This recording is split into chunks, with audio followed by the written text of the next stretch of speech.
Da bi lahko imeli dober program rutinskega cepljenja proti humanim virusom papiloma, smo pristopili tako, da smo pripravili skupaj s skupino strokovnjakov z področji ginekologije, infektologije, epidemiologije, mikrobiologije in še drugih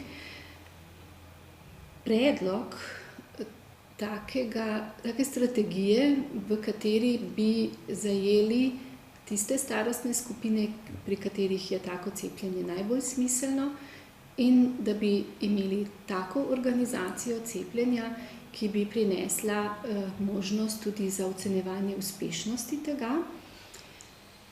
Na drugi strani pa tak predlog, da ne bi zaradi cepljenja se prekinila katerakoli aktivnost, ki je že ali pa je potrebna v bodoče za odkrivanje raka materničnega vratu. Tako da je tak dokument bil pripravljen približno pred letom dni in strokovna javnost se je do njega opredelila v tej smeri, da je tak program smiselen, da je potreben, vendar pa, da je treba doreči še nekatere stvari.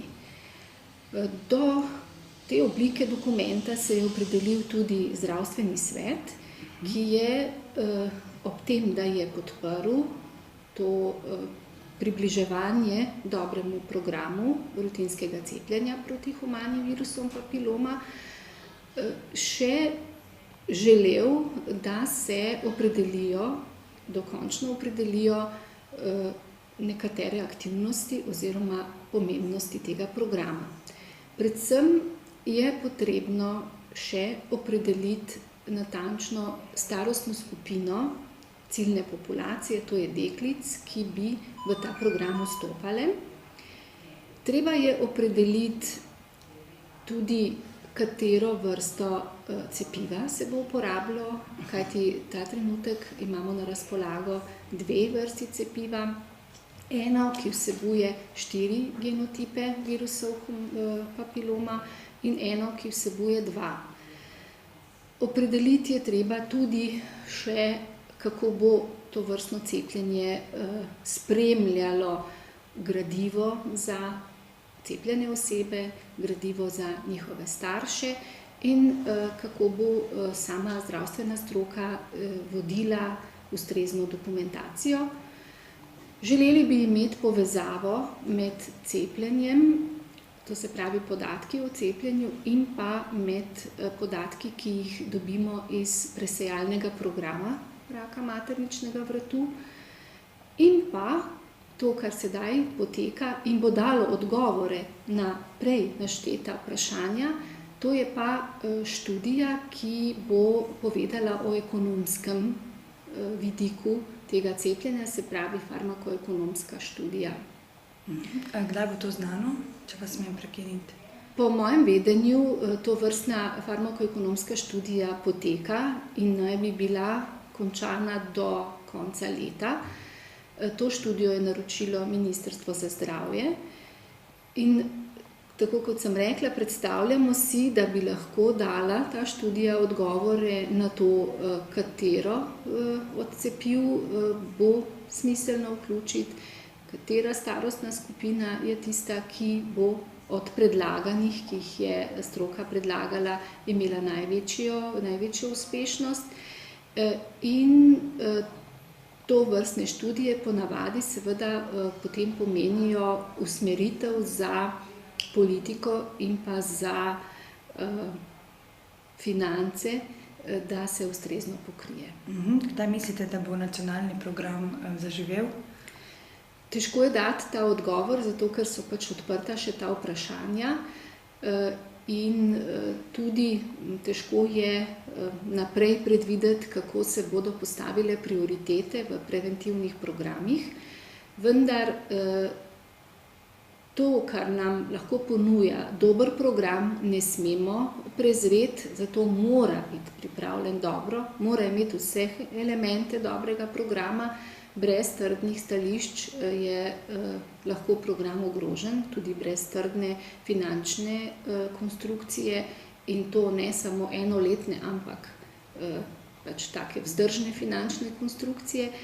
Zato si predstavljamo, da ta trenutek vsi programi, ki tečejo za preprečevanje raka materničnega vratu, morajo potekati tudi še v prihodnje, in da je to, da se bo vključil program cepljenja, kadarkoli se bo, le dodatek k temu, da preprečujemo pač te hude oblike okužbe z virusi, humanimi virusi papiloma. Je možnost, da bi nekaj se omenilo naslednje leto 2009? Že prej sem omenila, da je kar nekaj časa poteklo, da smo lahko pripravili dokument, v katerem je potekala strokovna razprava, tako da so limiti v tem, kdaj se bo to lahko zaključilo, pravzaprav ne v rokah samo stroke in pač vendar, to se pravi, neke zaključene celote vseh, ki v tem lahko prispevajo, tako da je o datumih res težko govoriti. Lahko smo govorili o datumu, do kdaj bo pripravljen dokument, težko je pa reči zdaj, kdaj bodo vsi elementi izpolnjeni. V času, ko čakamo na morebitno vključitev oziroma na vključitev v rutinski program za določeno ciljno skupino, že poteka cepljenje, in sicer je cepljenje na voljo, cepi se lahko ženske od 9. leta starosti do 26. leta starosti, glede na registracijske dokumente tega cepiva. Cepijo se lahko tudi izven teh starostnih skupin, zlasti navzgor, ker obstajajo določeni rezultati. Cepljenje poteka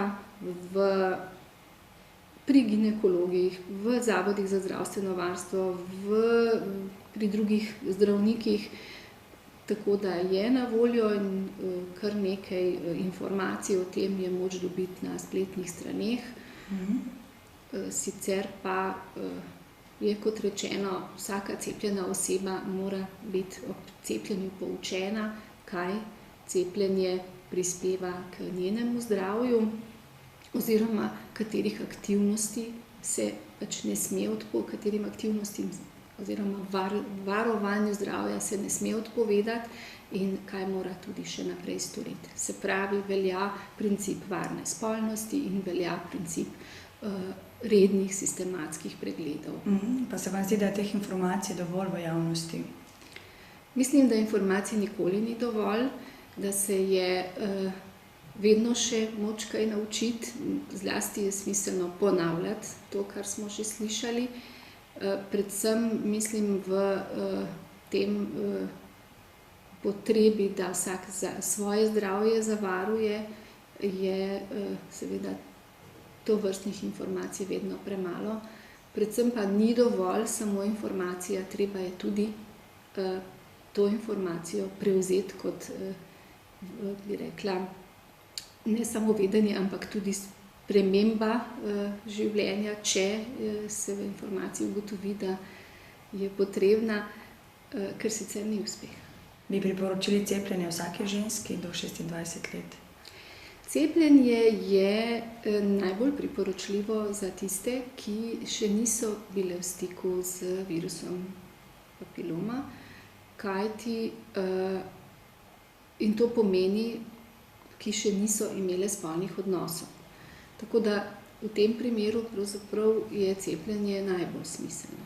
Seveda je pa smiselno cepljenje tudi kasneje, in tudi, če je že bila ugotovljena okužba s tovrstnimi virusi, kajti najverjetneje je, da ni ženska okužena samo z enim od virusov, ampak lahko je z drugimi, ne tistimi, ki jih potem, če se cepi, pravzaprav proti katerim dobi zaščito. Tako da, kot sem rekla prej, ob poučenem izvedbi cepljenja pravzaprav je lahko to uspešno tudi kasneje v življenju. Najlepša hvala. Prosim.